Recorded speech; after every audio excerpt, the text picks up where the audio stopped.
hay una orientación. Okay. Entonces Jesús enseña a Luisa, ella escribe cuadernos. A veces cuadernos eran delgados, eran entonces, y tenía un cuaderno otro, cronológicamente, hasta el último número 36. Jesús pone el nombre, el libro del cielo, con un subtítulo muy importante. Y esos libros, por ejemplo, aquí está número 1 a 4 de los 36.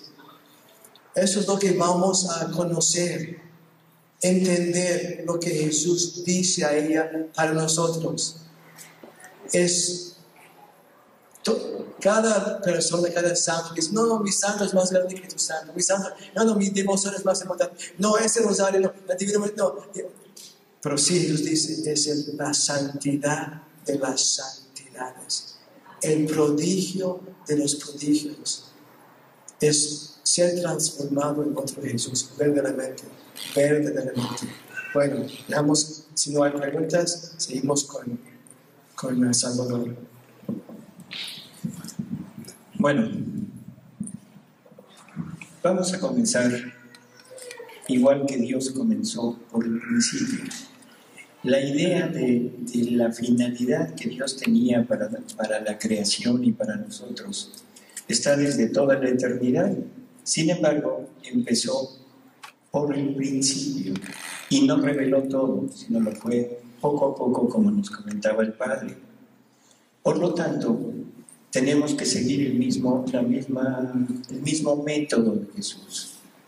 Vamos a comenzar por el principio. Sí, no vamos a hablar de cosas más adelante, vamos a hablar por el principio. Pero antes yo quisiera dar 2 citas del Magisterio de la Iglesia, porque esto es fundamental. ¿Qué es el Magisterio de la Iglesia? ¿Mande? ¿Qué quiere decir? A ver, ¿alguien sabe lo que es el Magisterio de la Iglesia? ¿Alguien tiene dudas? Lo que el Papa, los obispos y la tradición de la Iglesia indica, que incluye la Biblia y los dogmas elaborados. Entonces, cuando dice magisterio, de magister, de enseñar, el poder que Dios ha dicho, vaya todo el mundo, enseñen, hagan discípulos enseñando. Entonces, solamente para que sepan que lo que él va a citar es de la Iglesia mera, del catecismo de la Iglesia. Bueno, ya pensaba que con uno solo, pero parece que no. Bueno,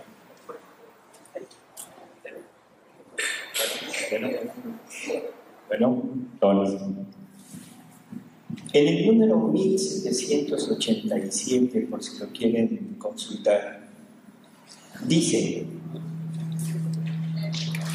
esta revelación sobrenatural, refiriéndose a los libros de la Biblia,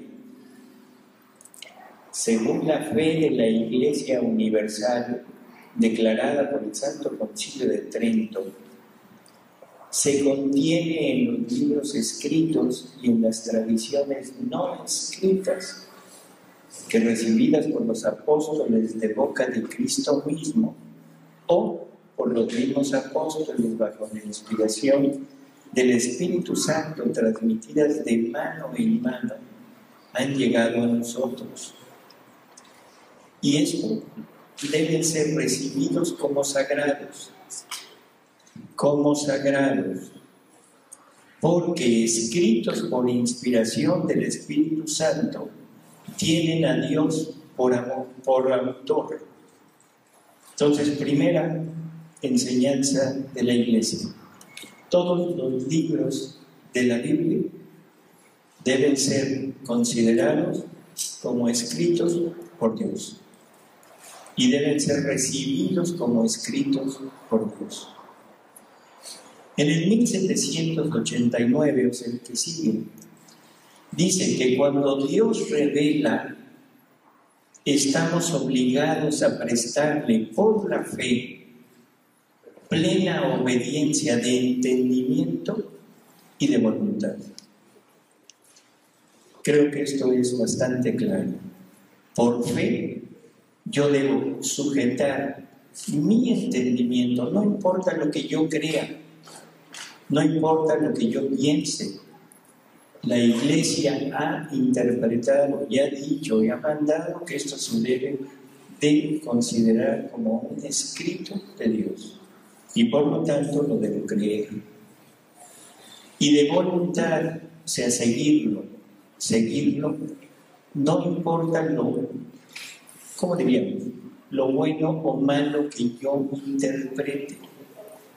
Aquí no hay interpretaciones, hay una enseñanza de Dios. Sí conviene también decir lo siguiente.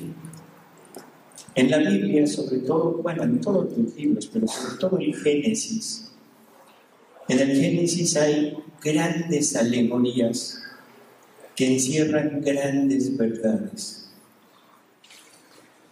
¿De acuerdo? Grandes alegorías, grandes figuras, como comentaba el Padre. El Antiguo Testamento prefigura al Nuevo Testamento. En el Génesis, por medio de fábulas, por medio de alegorías, se va mostrando una realidad. Y es donde vamos a comenzar, por el Génesis, que sería por la creación del hombre. Ahí es donde Dios empieza en el tiempo el desarrollo de su plan. Por lo tanto, tendremos que empezar por el tiempo a ver qué es lo que Dios hace. ¿De acuerdo? ¿Cuál será el plan de Dios para haber creado todo lo que existe, para habernos creado a nosotros? ¿Cuál sería esta motivación de Dios? Compartir su amor. Hay algo que como antecedente que queda muy claro exactamente lo que Dios quiere hacer. Y esto está en la segunda carta de San Pedro. ¿Sí? En San Pedro, la segunda carta, capítulo 1, versículo del 1 al 4. Y dice lo siguiente. Dice, así como los dones que nos ha dado su poder divino, correspondientes a la vida y a la piedad cristiana, se nos han comunicado por el conocimiento de aquel que nos llamó por su gloria y por su virtud, o sea, por medio de Jesús. Se nos han comunicado, ¿sí? También por Él mismo, también por Jesús, nos ha dado Dios las grandes y preciosas gracias que había prometido para haceros partícipes por medio de estas mismas gracias de la naturaleza divina, huyendo la corrupción por la concupiscencia que hay en el mundo. ¿Se fijaron lo que dijo? Participarnos a nosotros de la naturaleza divina. Hace un momento el Padre mencionaba, lo desean perfectos, como mi Padre Celestial es perfecto. Es una perfección divina que para el hombre sería imposible alcanzar. Pero si entendemos lo que Pedro nos está diciendo que Dios quiere participarnos su naturaleza. Dios quiere hacer de nosotros algo totalmente fuera de lo que nosotros pensamos que somos. Nos quiere divinos. Porque si esa es su naturaleza divina, a la hora de participarnos a nosotros de esa naturaleza, nos vuelve divinos.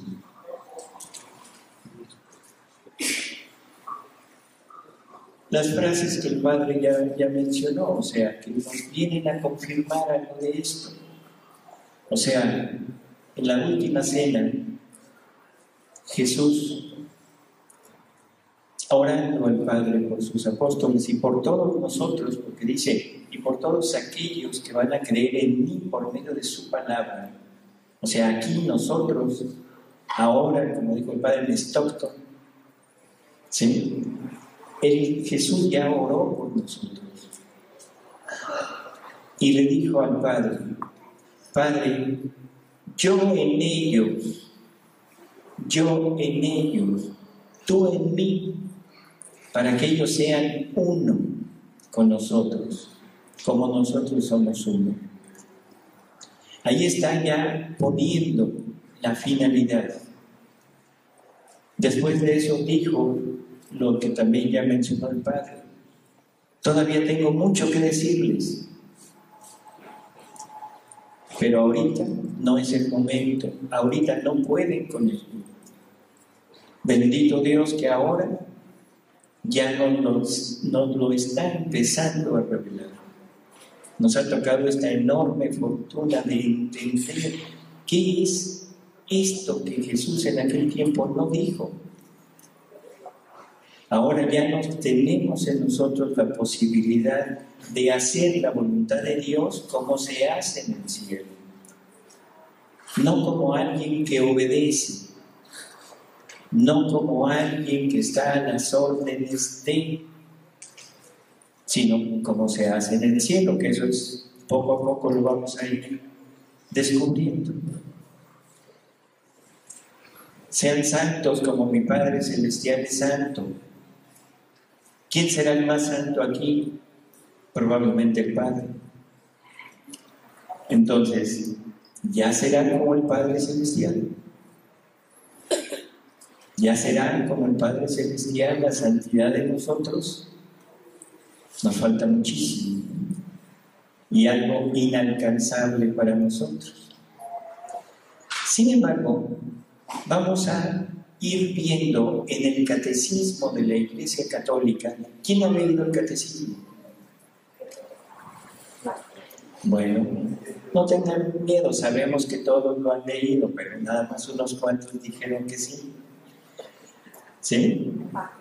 En el número 295 del catecismo dice: creemos que Dios creó el mundo según su sabiduría. O sea, el mundo, no es producto de una necesidad cualquiera, de un destino ciego o del azar. Creemos que procede de la voluntad libre de Dios, que ha querido hacer participar a las criaturas de su ser, de su sabiduría y de su bondad. O sea, ya no es nada más de su naturaleza, ahora es su ser, su sabiduría y de su bondad. Sin embargo, en este parrafito que acabamos de leer hay algo interesantísimo, no sé si se dieron cuenta, porque dice: no es producto de una necesidad cualquiera la creación de Dios. Y entonces uno se pregunta: ¿realmente Dios tendrá necesidades? ¿Dios podrá necesitar algo? Levante la mano quien diga que sí. Híjole. Levanten la mano quien diga que no. Pero la levanta la mano. Levanten las dos manos los que dicen sí y no. Porque sí, no. Sí, no. Bueno, pues la respuesta ya la dio el Padre. Sí y no. Una necesidad de carencia, Dios no tiene. Dios no carece de nada. Todo sale de Él, todo es Él. Por lo tanto, no necesita nada. Ese es no. Pero ahora sí, hay una necesidad que es de naturaleza. ¿Sí? ¿Qué es Dios? ¿Qué nos dicen que es Dios? Dios es amor. Dios es amor, lo deja dicho San Juan. Y la pregunta es, ¿y el amor para qué sirve? ¿Cuál es la función del amor? Allá veo una mano que hace así, pero no sé qué quiere decir. Si dice que se vaya. Es para saber muy bien. ¿Para qué? El amor para lo único que sirve es para amar, nada más. Y en Dios el amar es darse, no darse. La necesidad de naturaleza de Dios es darse. ¿De acuerdo?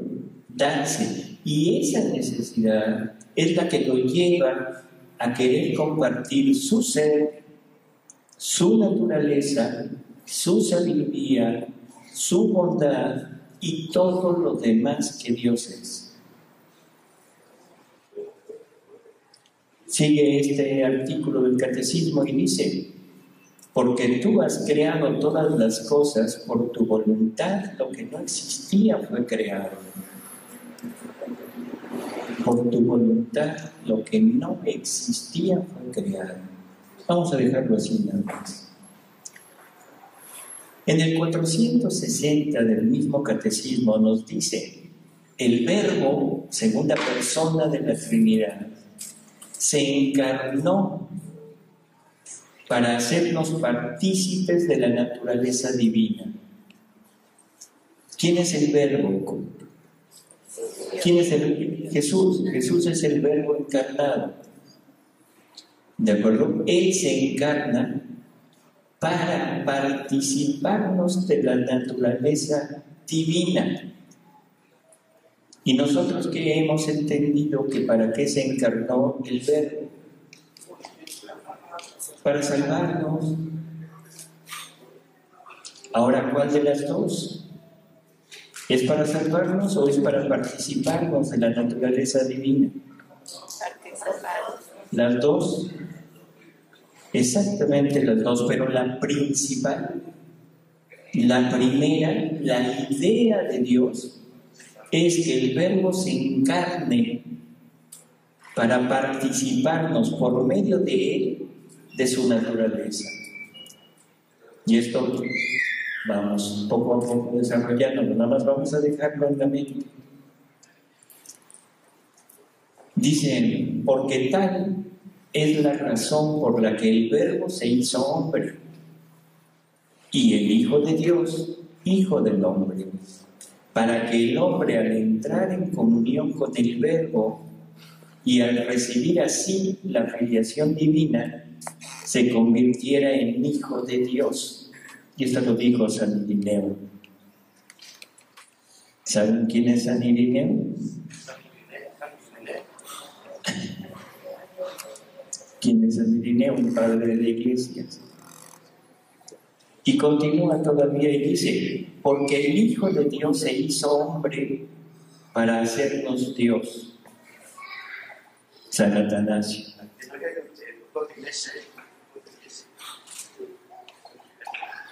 Dice, el Hijo unigénito de Dios, queriendo hacernos partícipes de su divinidad, asumió nuestra naturaleza para que, habiéndose hecho hombre, hiciera dioses a los hombres.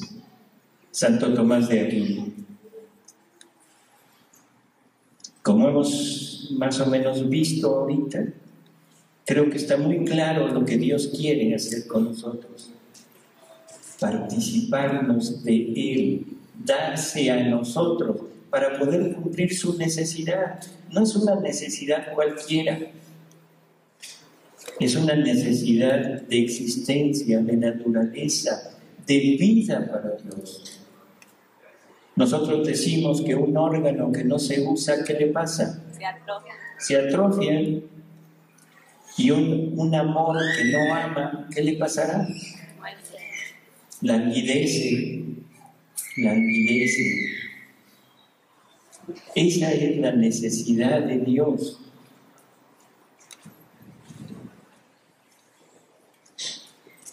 una lectura más del Catecismo. En el número 759 dice: el Padre Eterno creó el mundo por una decisión totalmente libre y misteriosa de su sabiduría y bondad. Decidió elevar a los hombres a la participación de la vida divina, a la cual llama a todos los hombres en su Hijo. En su Hijo. Curiosa coincidencia. Jesús diciéndole al Padre: yo en ellos, tú en mí, para que ahora ellos sean uno con nosotros. ¿Sí? Lo mismo que decía el Padre. O sea, son cosas que coinciden y que nos aclaran nos aclara lo que dijo en la otra.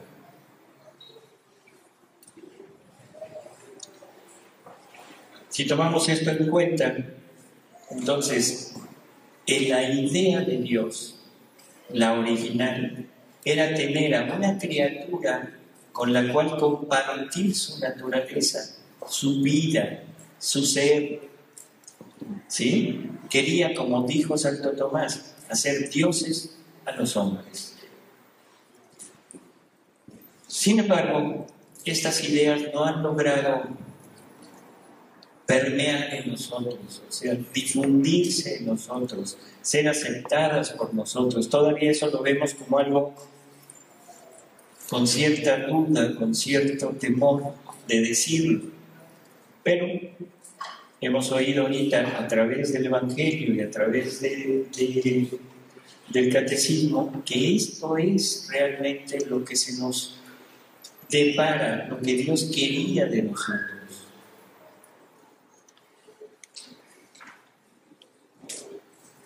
En los escritos de Luisa hay una lectura, una verdad que Jesús le dice a ella, que vale la pena leerla, porque dice: hija mía, si supieras cómo deseo, suspiro, amo la compañía de la criatura.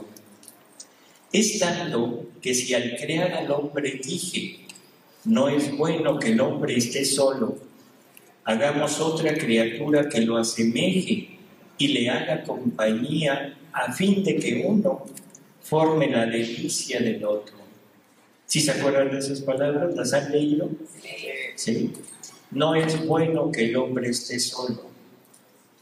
Bueno, estas mismas palabras, antes de crear al hombre, las dije a mi amor. No quiero estar solo, sino quiero a la criatura en mi compañía. Quiero crearla para entretenerme con ella, para compartir con ella todos mis contentos. Con su compañía me desahogaré en el amor. Por eso la hice a mi semejanza. Hermosa lectura, hermosa revelación de Dios, que nos dice: no quiero estar solo. Quiero una criatura, perdón. ¿Qué? ¿Qué capítulo? En el libro 12,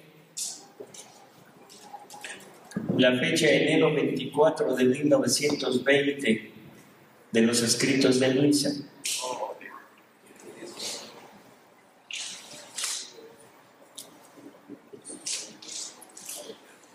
En los mismos escritos de Luisa, en el volumen 26, la fecha mayo 21 de 1929, nos dice: una voluntad que no ama no es operante, o sea, no obra. Y un amor que no tiene voluntad está sin vida.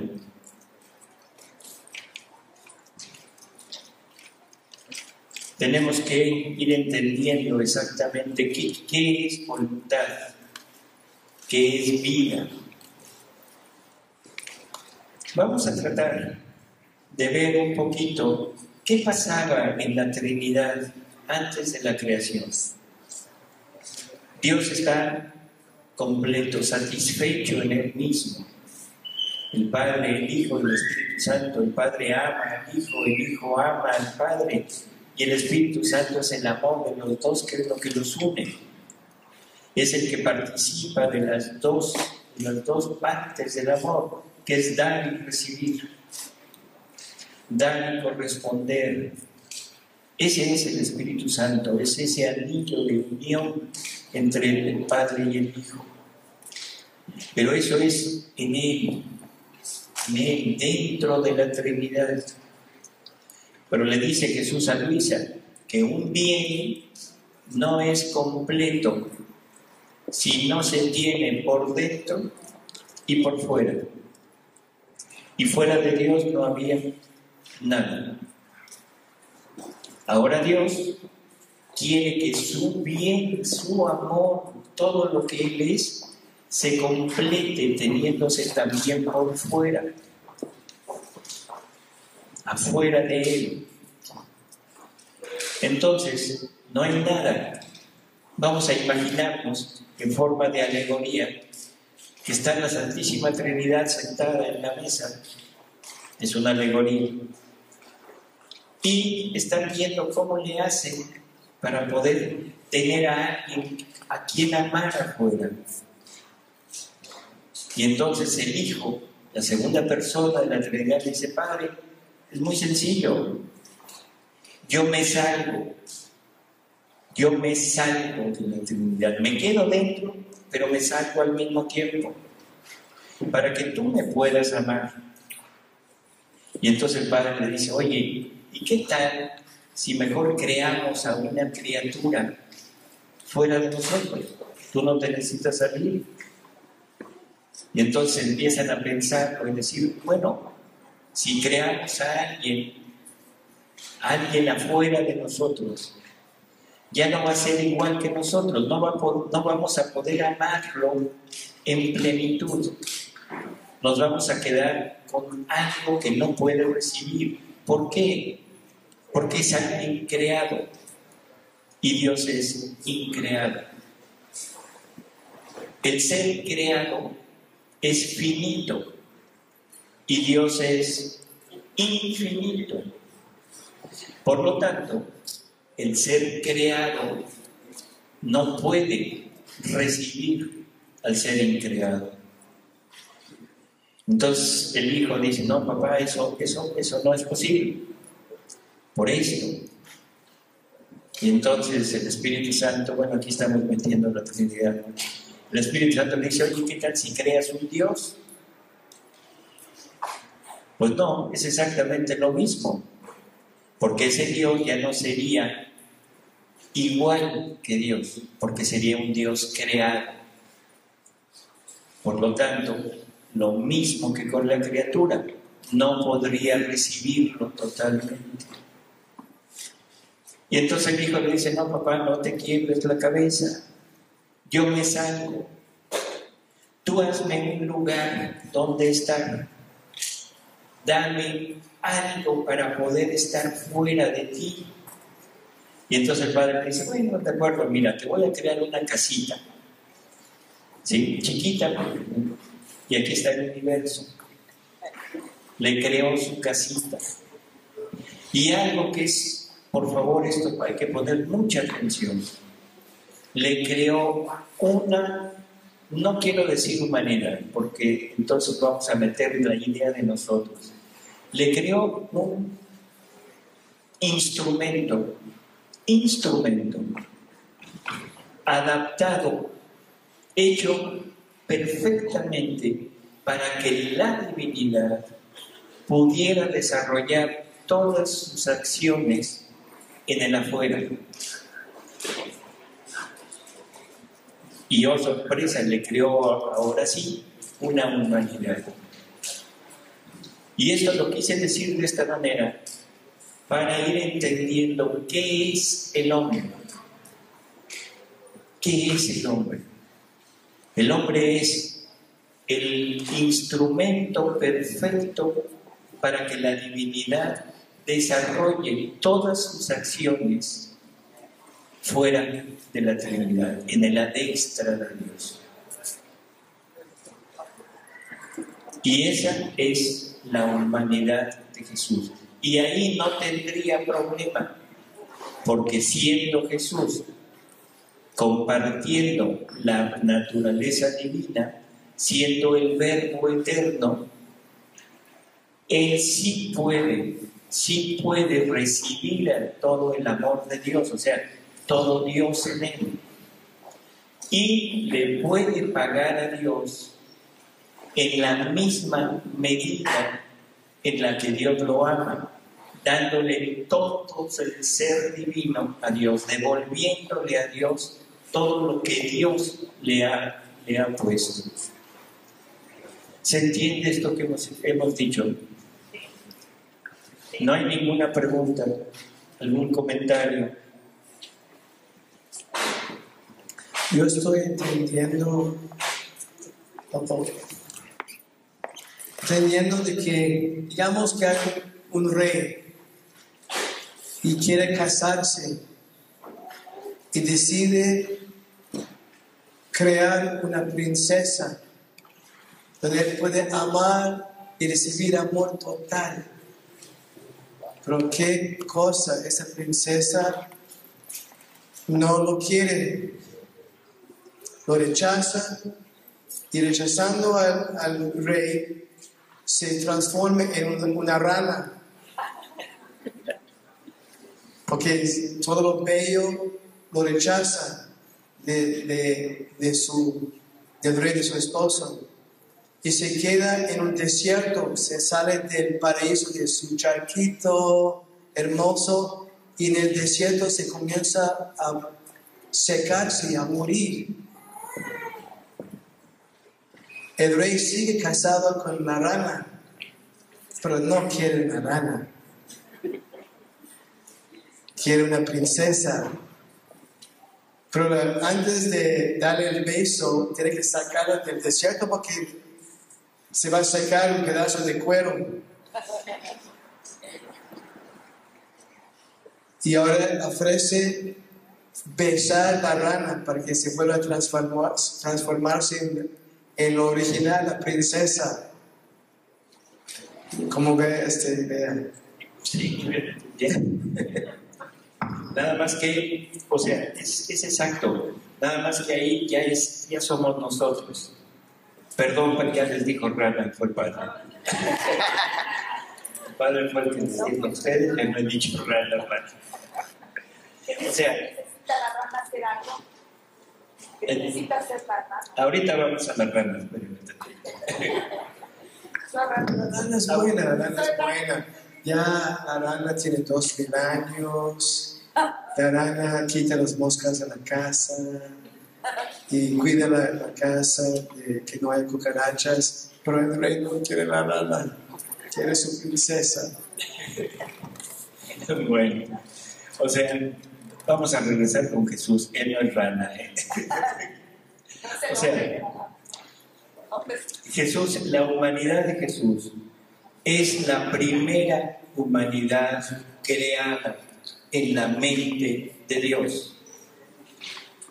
La humanidad de Jesús es la única que puede satisfacer a la necesidad de amor de Dios. Es la única que puede recibir en plenitud a Dios. ¿De acuerdo? Esa es la creación de Dios, es Jesús. Y en Jesús estamos creados todos. Ahorita vamos a ir poco a poco yéndonos a esta nuevo descubrimiento.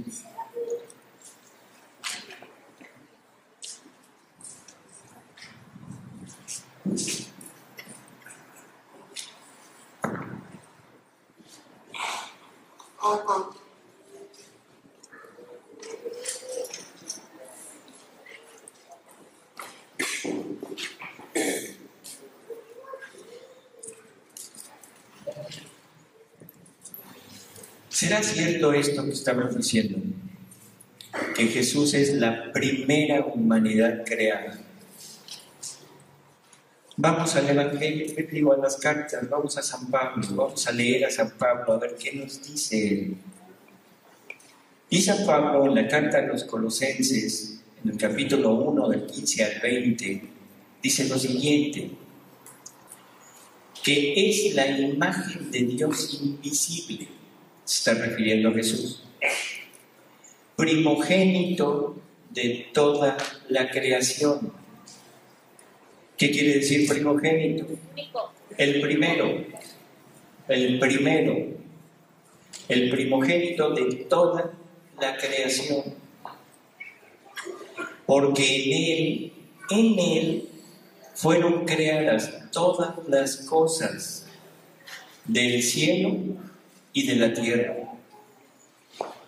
las visibles y las invisibles. Las visibles, bueno, las conocemos. ¿Cuáles eran las invisibles? Los ángeles. Dicen los invisibles, los tronos, las dominaciones, los principados, las potestades. Estos son categoría de ángeles, ¿sí? Todo fue creado por Él, para Él, ¿sí? Todo fue creado por Él y para Él. Él es antes que todo y todo subsiste en Él. San Pablo ya había logrado entender esto, ya le habían sido revelado eso, que la primera humanidad es la humanidad de Jesús y fue en Él creado todo lo demás. Esto es importante porque vamos a entender después cuál es ese adextra de Dios. Cuando oímos estas palabras del adintra y el adextra, nos quedamos un poquito como decir, bueno, ¿de qué se trata? El adentro y el afuera de Dios. Y yo les preguntaría, ¿habrá algo afuera de Dios? Bueno, no se amontonen poco a poco, a ver, cada quien, uno por uno. O sea, ¿habrá algo afuera de Dios? No hay nada. Si hubiera algo afuera de Dios, Dios dejaría de ser Dios, porque ya no sería infinito. Ya habría algo fuera de Dios. Entonces es una manera de decirlo. El adintra es la Trinidad, la relación de la Trinidad. Y el adextra es la relación de la Trinidad con la humanidad de su Hijo.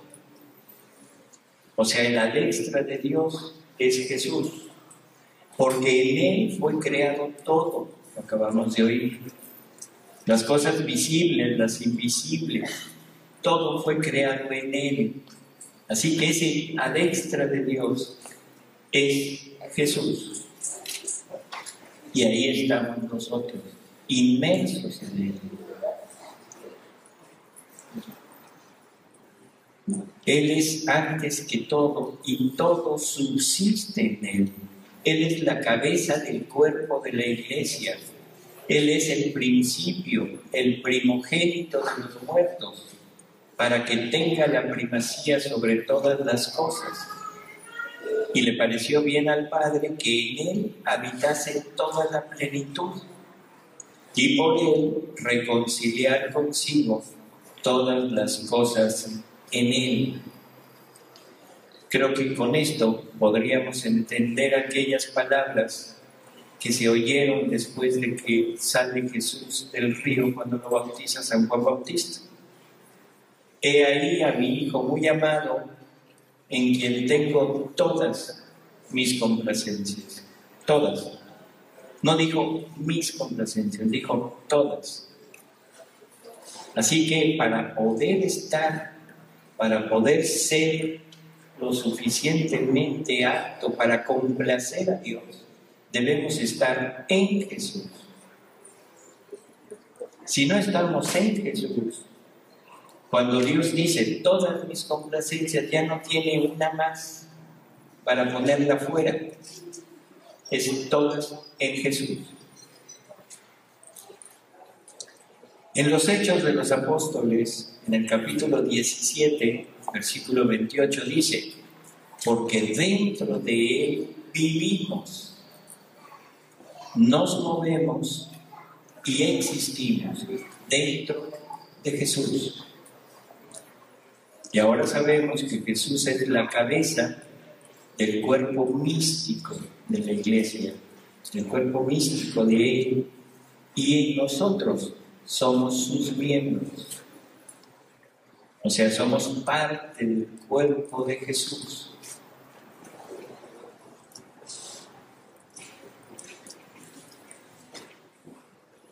En el año de 2001, el entonces cardenal Ratzinger, que ya saben después en qué se convirtió, nuestro pontífice Benedicto XVI,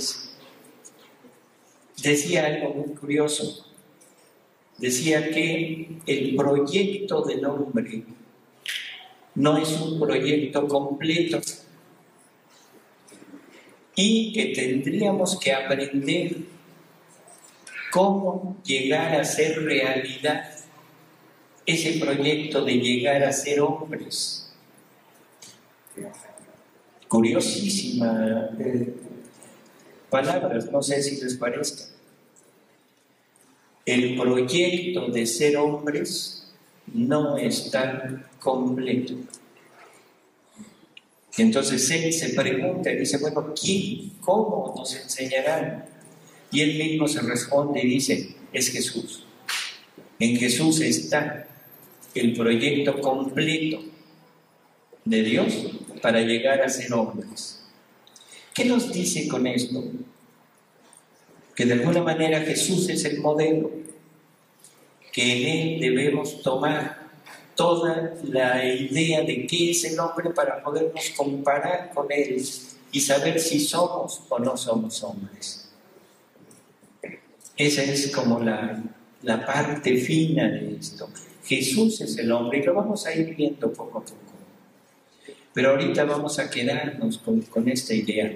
Es Jesús es el hombre. Y eso dicho por su santidad Benedicto XVI. Sin embargo, yo creo que existe otra pregunta que es también necesario hacernos para poder conocer a Jesús. Y la pregunta sería: ¿qué es el hombre? No quién es, sino qué es el hombre. Y esa es la pregunta clave para nosotros. Esa es la pregunta absolutamente necesaria que contestemos para saber quién soy yo. Porque estamos hablando de conocer a Jesús, estamos hablando de conocer el plan de Dios, estamos hablando de conocer la finalidad de la creación. Pero si la finalidad de la creación soy yo, en Jesús, me necesito conocer a mí para saber qué soy y para saber qué debo hacer.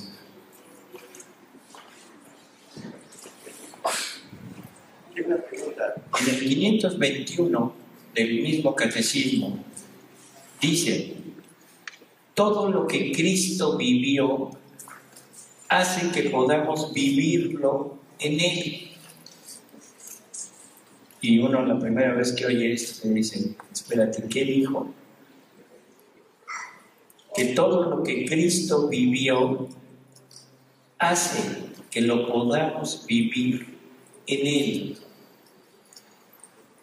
Yo me imagino ponernos, introducirnos en Jesús y repetir con Él todo lo que Él vivió. Identificarme en vida con Jesús, en vida. Jesús predicó, yo predico con Él. Jesús caminó, yo camino con Él. Jesús sufrió, yo sufro con Él. Jesús murió, yo muero con Él. ¿De acuerdo? Dice: estamos llamados a no ser más que una sola cosa con Él.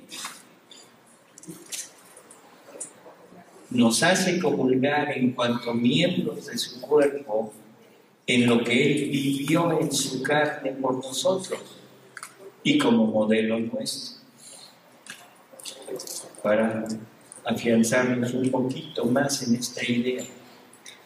Todo lo que Cristo vivió, todo, ahora debemos vivirlo nosotros. Estamos llamados a no ser más que una sola cosa con Él.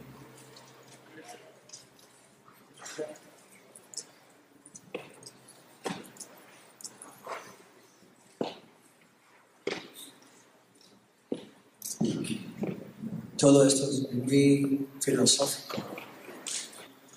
De primaria. No me parece que ¿O cómo ven? ¿Ustedes lo están siguiendo muy bien? Claramente muy bien. ¿Se lo ven muy...? Ya yo tengo una pregunta. Cuando se refirió al hombre, ¿qué es el hombre? Por eso estamos completos. La respuesta está basada teóricamente, no teoría, pues, no tengo teórico para describir la respuesta. ¿Sí o no? No lo escuchamos. Más fuerte.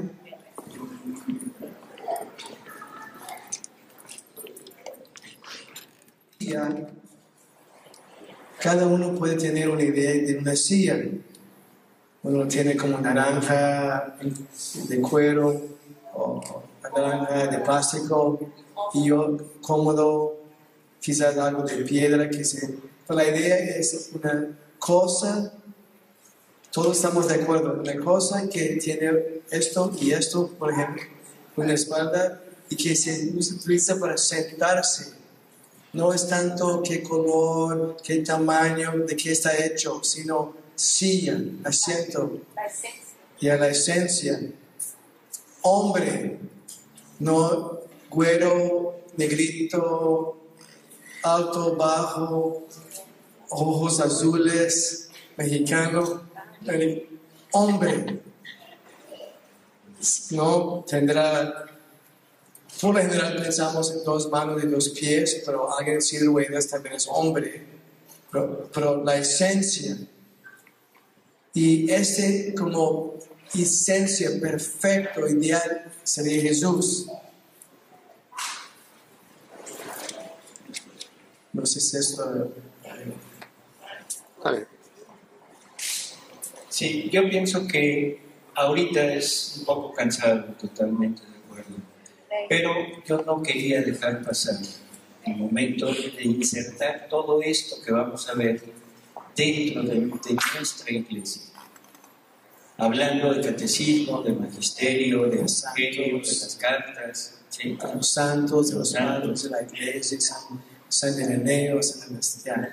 Entonces, ubicar todo para que nadie dice, oh, eso es herejía, o eso es protestante, o New Age, nueva era, o no, eso es las raíces son católicas. Así es. Entonces, yo entiendo que es cansado, pero es necesario, o sea, desde mi punto de vista, para que ustedes reciban con tranquilidad el mensaje. Para que, como dice el Padre, esto no es nuevo, esto es tan antiguo como Dios es antiguo, porque es la idea de Dios.